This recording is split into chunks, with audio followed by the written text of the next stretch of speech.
Why was this July 7th memorandum unsigned?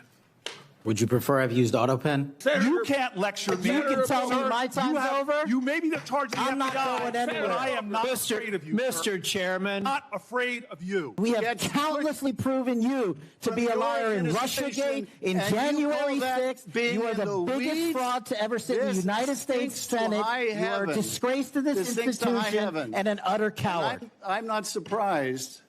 I'm not surprised that you continue to lie from your perch and put on a show so you can go raise money for your charade. You are a political buffoon at best. Okay, that wasn't all for Adam Schiff either. Kash continued to lambaste him for his sudden curiosity about Jeffrey Epstein.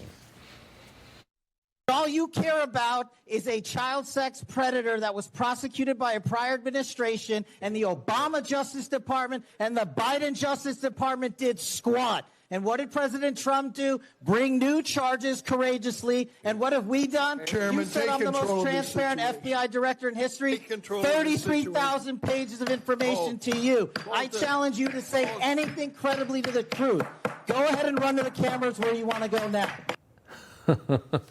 Dana Loesch is a nationally syndicated radio host and joins us now. You know, I love it because I always see the way that these politicians treat these witnesses, and I'm always thinking in my mind, like, I would lose it if, you know, the way they talk down to them, especially these idiots that we have in Congress. But, you know, I think maybe the thing that the swamp is the most furious about that we have in this new administration is just the acid wash that the DOJ is getting from the Trump administration and what people like Kash Patel are doing to an institution that used to be just so devoted to their cause, to the left's cause, to the Democrats' cause, to the swamp's cause. What did you think of today? Yeah. I think you nailed it, Rob. I felt so satisfied watching Kash Patel speak to Adam Schiff, because how, as you said, how many times have we watched good people, a lot of people that we know, sit in that exact seat and just be harangued by these lawmakers, and everything that Patel said was true, 1,000% true. They were going to try to gaslight America. He wasn't going to have it. And I love how he brought up the fact when they were talking about the child predator that Adam Schiff brought up, Kash Patel made sure to mention that it was under the Obama government, under the Obama administration, and then later the Biden DOJ, that they were the ones in charge of all of that at that time. And it was the Trump administration that brought those charges forward and began bringing sunlight to all of this. It wasn't Democrats that did it. And I love that that was the moment that Adam Schiff was made infuriated, because he faced the truth and he couldn't argue back against it. Yeah, you know, I mean, with the Epstein thing, what we found is that Democrats are, again, just so despicable in the way they behave. I mean, Republicans are the ones that are actually still, and conservatives are still pushing for this, even though it's become a liability for the administration, because they actually care. The Democrats only care about the story when they can use it to their political advantage, which means they are just as grotesque as you might imagine that they are, that they don't really care about kids being trafficked and all of these atrocities, just like they didn't care about everything that happened at the southern border and all the rape and child trafficking and everything else. Patel confirmed, I want to talk a little about the assassination of Kirk, confirming over 20 people in the shooter's Discord chat. The FBI now investigating all of them. We also know that their online accounts were posting messages before the assassination which appear to show prior knowledge. And the feds are looking into a pro-trans organization called Armed Queers for Salt Lake City. And that organization took down their Instagram after Charlie Kirk was assassinated. Yeah, and then you see these text threads that look like it's been, you know, maybe manipulated to absolve these people of any connection to it. The way it felt like to me, it seems like there's a broader thing here. I have a million questions. All of these things that you're talking about just created a ton more questions. I want to know what Discord has to say about these individuals. I remember Parler was kicked off of the Apple Store platform.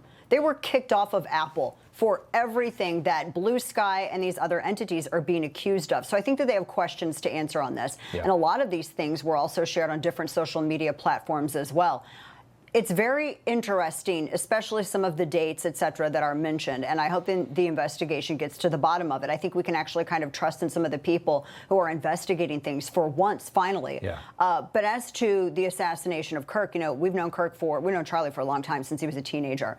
And I said before, it's like watching, you know, America's little brother. Something happened to America's little brother. And that's why everyone is so justifiably angry over all of this. And all of these Democrats, they need to come to terms with their rhetoric. They need to come to terms with what they've allowed. I mean, again, I want to bring up Blue Sky.